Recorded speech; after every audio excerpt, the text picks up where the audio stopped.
This right here is not a smartphone, it's an intelligent machine.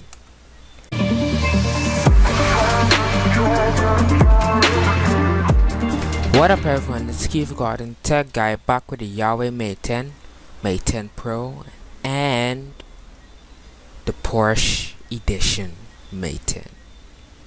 So let's look at the Mate 10 series. Now, what I said earlier is quoted from what Huawei said themselves. This thing is not a smartphone, it's an intelligent machine. What do you see right there? World's first Kirin AI processor. The world's first phone to have a dedicated neural network processor. In other words, NPU, neural network processing unit.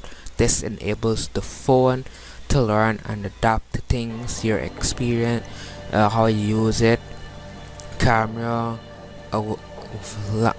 voice recognition, all of that kind of stuff. So let's get into it. Now with the design, Huawei has went with a full view display. So this is what they call full view display, with still keeping a similar 16:9 aspect ratio, but by slimming the bezels. So it's gonna be quite easy for you to watch stuff on, YouTube and so forth. So it has some reduced bezels, but it still has a button located right there at the bottom bezel, and also it's powered by the Kirin 970 processor, with also the NPU and a 12-core GPU to stay fast. Yes, you heard right, a 12-core GPU to stay fast, and a long-lasting battery with 4000 mAh, smart power management, and Huawei supercharge, and it is safety certified by 2UV. Now Huawei's been good with photography, and it has the new Leica dual f1.6 aperture, which is the largest aperture ever to come in a smartphone, and making that the second phone in the world to have f1.6 aperture, which the first one was the LG V30. It also has AI powered bokeh effect, so it can recognize the corners and edges better. And you can also, with the secondary camera, zoom in and stuff and so forth without removing detail. You also have ultimate connectivity with also 4G 4.5, which also this has dual VoLTE 4G SIMs. So both SIMs that you have on the phone can work with dual VoLTE 4G, like I said earlier, and it's powered by EMUI 8.0, and which is on top of and skinned but with Android 8.0 Oreo. So this is like the second phone in the world to ship with Android Oreo in it. Now for the specs, it has a width of 77.8, a height of 150.5, a thickness of 8.2, and weighs about 186 grams. It comes in colors black, champagne gold, and mocha brown. I think I pronounced it right. Display is 5.9 inches, 16:9 aspect ratio, despite having the thin bezels, so you can still keep familiar ratio on videos. It has a 1440p display with 499 ppi, 16.7 million colors, a contrast of 1500 to 1 typically, an octa-core CPU with 4 Cortex A73 with 2.36 GHz, and the 4 Cortex A53 with 1.8 GHz, plus a i7 Cool processor with Mali G72 GPU with 12 cores, and a NPU powered by Android 8.0 with EMUI 8 on top, 4 gigs of RAM, 64 gigs of internal storage, and up to 256 gigs of microSCAT support, and also dual SIM support. Supports all networks from going to 2G to 4G, GPS GLONASS BDS on location networks, so for locations. USB Type-C DisplayPort 1.2, Bluetooth 4.2, and not 5 sadly. It has fingerprint sensor, G sensor, gyroscope, compass, proximity, hall sensor, barometer, and infrared sensor. The main camera is 20 megapixels with a secondary 12 RGB lens, OIS, a dual LED flash, 4K video recording, and the front camera is 8 megapixels with f2.0 aperture.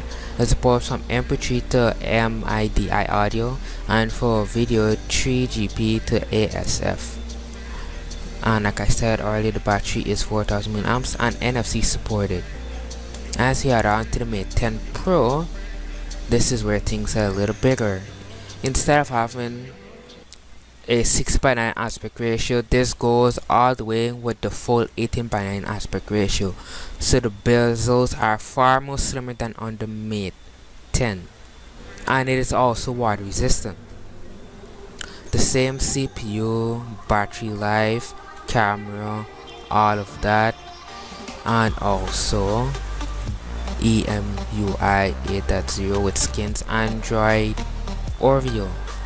But the difference is where there will be some slight variations in terms of specification. Okay, now this have a thickness of 7.9mm, which is thinner, a height of 154.2mm, and a width of 74.5. And it will come in midnight blue, titanium gray, and mocha brown. Those are the three colors. It will be 6 inches with an 18:9 OLED display with 2160 by 1080 pixels with 402 ppi. So it's full HD plus resolution instead of 1440p on the Mate 10. Cause I think this has to do with the aspect ratio in order to keep some detail. Powered by the same Kiva 970 processor, same GPU and MPU, but you can also get 6 gigs of RAM and 128 gigs of RAM on this, just that you guys know. And this doesn't have expandable memory. So Wi-Fi sensors and everything else is the same except for storage and screen size. The Porsche design, which will come with a very special design. It will have 8:9 aspect ratio, of course, and it will come in exclusive available diamond black color. It will have a custom UI, which is different from the EMUI interface on the Mate 10. This will accommodate for the Porsche design a special theme color. It will have memory matrix with 6 gigs of RAM and up to 256 gigs of internal storage. It will have Porsche design accessories in terms of the earbuds, the power adapters, and all of that stuff. So this has the same dimensions of the Mate 10 Pro, but it will come in diamond black.